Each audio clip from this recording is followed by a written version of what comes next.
Yeah, I felt good. I kind of had a clear plan of what I wanted to do, how I wanted to play him, and I returned well. I was moving really well, and I played a solid match. Great.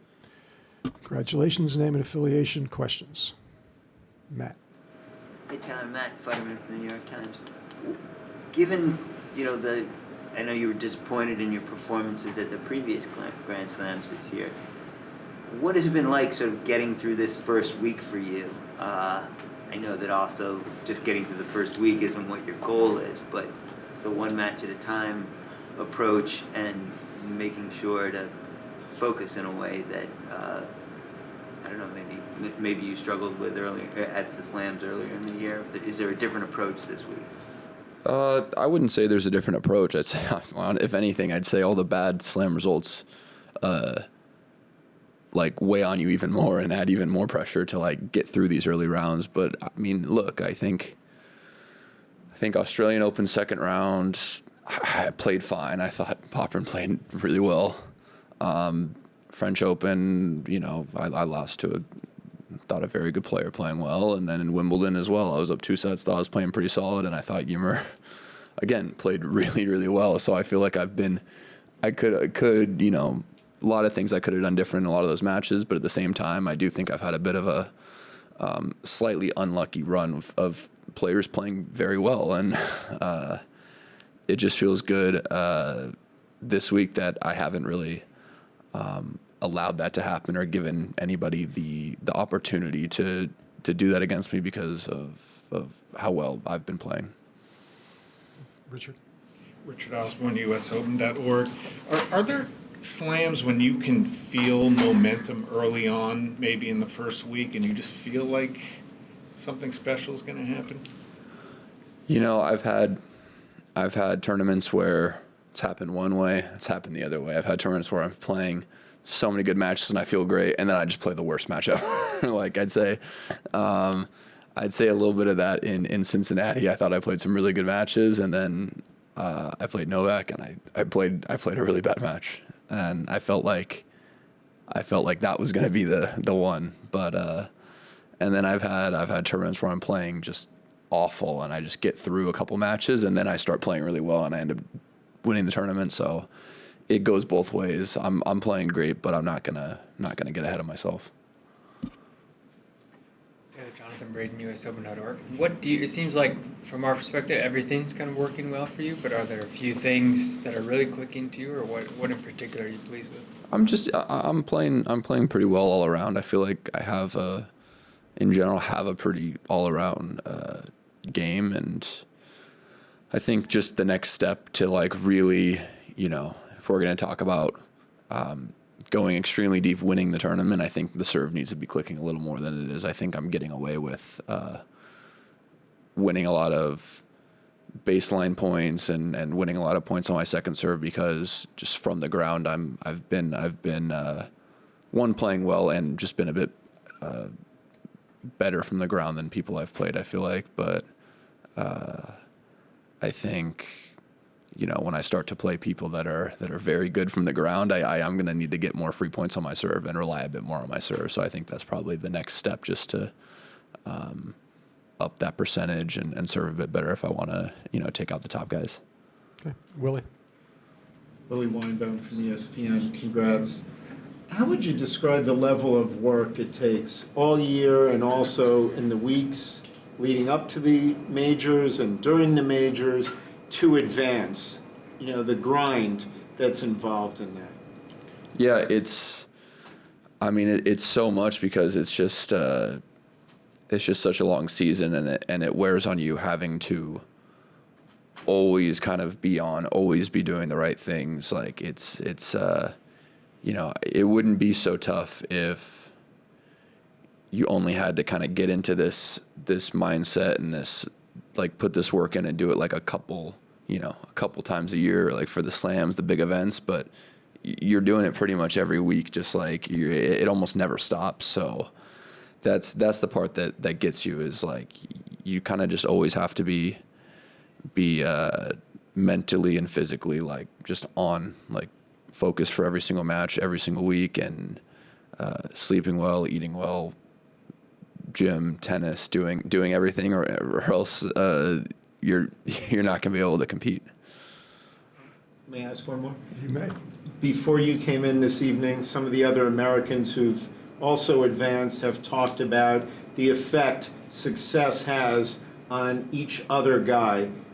What does it make you feel when you see the success of the other Americans that you've become friendly with?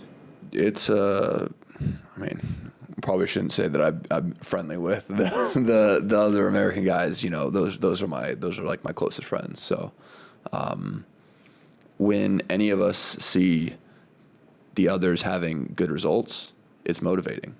I think they'd all say the same thing. We're happy for each other, but it's motivating because if one of us does something, the others not only want to do it too, they now believe that they can also do it, because we all think that, you know, we're as good as each other. So if he did this here, then why can't I? And I think that's kind of this progression we've had for a while now, and why we're at where we're at. You know, someone achieves something big, and then someone else comes and wants to match him or one up him, and it's the cycle that keeps going. And you know, we're all such good friends, and it's motivating for sure.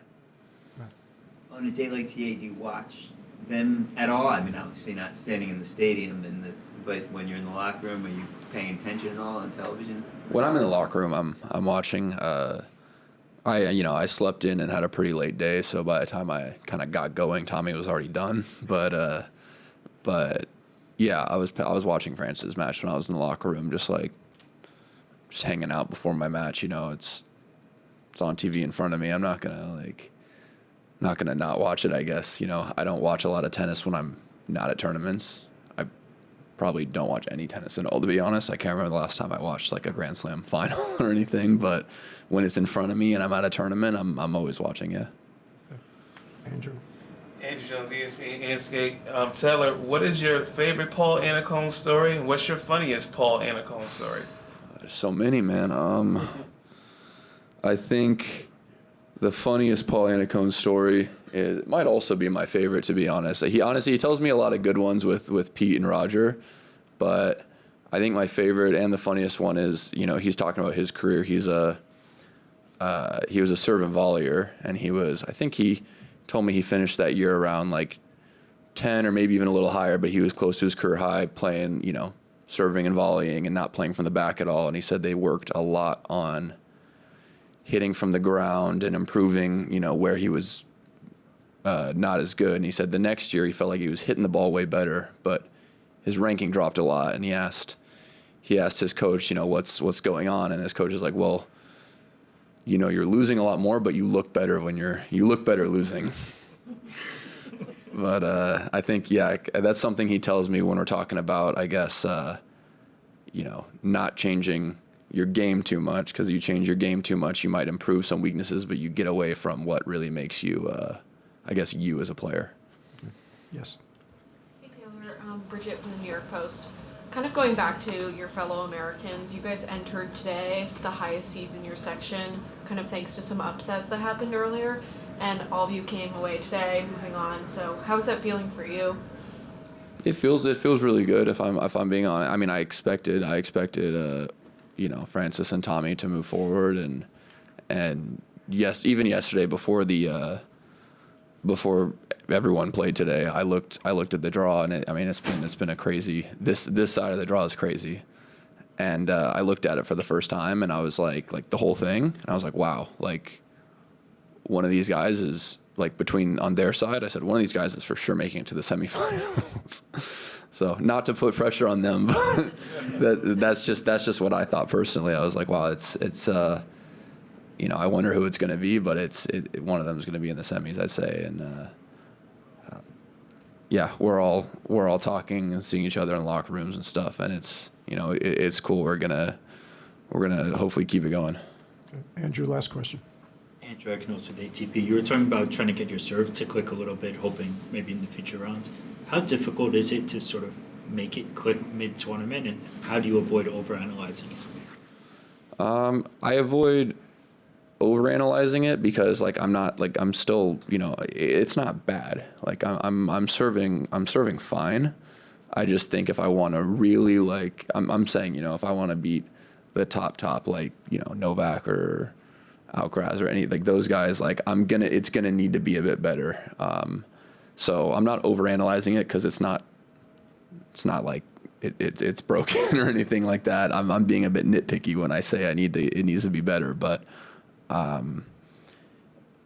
wouldn't say it's too hard to make it click. Like literally all it can take is just a couple serves in a warm up, and I'll be like, oh, that's it. Like this little thing is the difference. And